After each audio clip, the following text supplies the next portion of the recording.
صبح بدا من طلعته. ایک وقت ایسا آیا کہ اللہ تعالیٰ نے حضرت ابراہیم کو بہت زیادہ مال عطا فرمایا.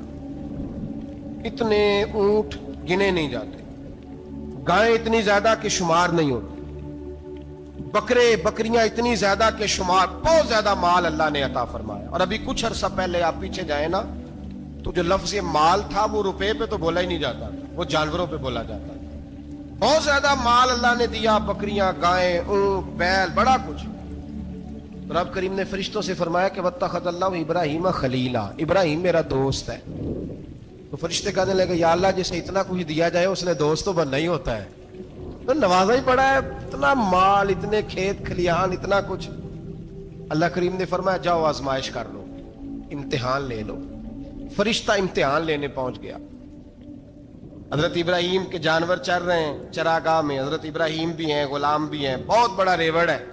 آپ تشریف فرمائیں. ایک فرشتہ آیا تو کھیت میں چھپ کے بیٹھ گیا اور بلند آواز سے کہنے لگا سبحان اللہ والحمد للہ ولا الہ الا اللہ واللہ. یہ تسبیح بڑی پسند ہے، محبوب نے ان کی فضیلت بیان کی. اب وہ حضرت سیدنا ابراہیم علیہ السلام کھڑے تھے تو وہ کھیت میں بیٹھ کے تسبیح پڑھنے لگا سبحان اللہ والحمد للہ ولا الہ الا اللہ.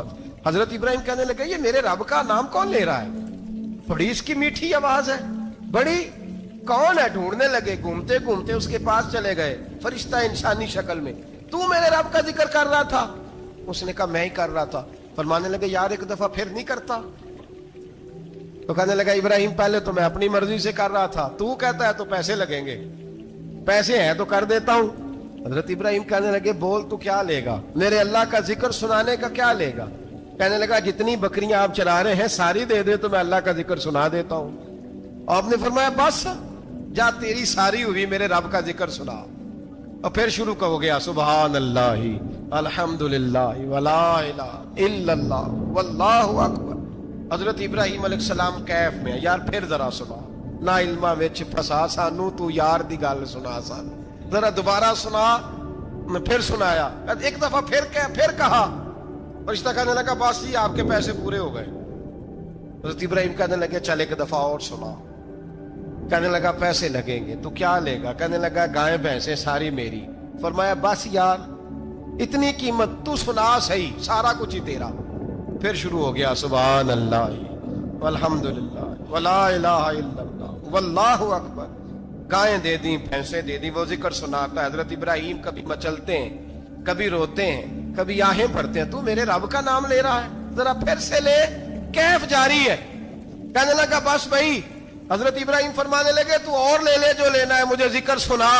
اس نے کہا ابراہیم بکریاں میں لے چکا، گائے بھینسیں میں لے چکا، اونٹ رہ گئے، سارے لے لوں گا پھر ذکر سناؤں گا.